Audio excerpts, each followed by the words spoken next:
উন্নত চিকিৎসার জন্য ঢাকায় গেছেন সিলেট সিটি কর্পোরেশনের মেয়র আরিফুল হক চৌধুরী। আজ বুধবার দুপুর 12:15টার দিকে ওসমানী আন্তর্জাতিক বিমানবন্দর থেকে বিমানযোগে ঢাকায় রওনা দেন তিনি।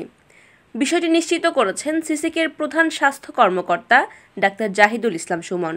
তিনি জানান, গত রোববার দিবাগত 2:30টার দিকে মেয়র আরিফুল হক চৌধুরী বাথরুমে যান, কিন্তু বাথরুম থেকে তিনি বের হয়ে আসতে পারছিলেন না, ঘেমে গিয়েছিলেন। পরিস্থিতির গুরুত্ব অনুধাবন করে রাত 3টার দিকে নগরের একটি বেসরকারি হাসপাতালের করোনারি কেয়ার ইউনিট সিসিইউতে তাকে ভর্তি করা হয়। সেখানে ডাক্তার শিশির বসাকের তত্ত্বাবধানে মেয়রের চিকিৎসা চলে। বেশ কয়েকটি পরীক্ষাও করা হয়, তাতে হার্টে মাইল্ড অ্যাটাকের আভাস পাওয়া যায়। সিসিকের স্বাস্থ্য কর্মকর্তা আরও জানান, 2014 সালের দিকে হৃদরোগে আক্রান্ত হয়েছিলেন মেয়র আরিফুল হক চৌধুরী। তখন তার হার্টে একটি রিং পরানো হয়। হার্টের সমস্যার পাশাপাশি তার উচ্চ রক্তচাপ এবং ডায়াবেটিসের সমস্যাও রয়েছে।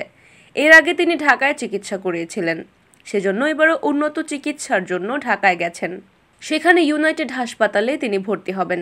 ডাক্তার জাহিদ জানান, এনজিওগ্রামের প্রয়োজন হলে সেটা ঢাকায় করানো হবে।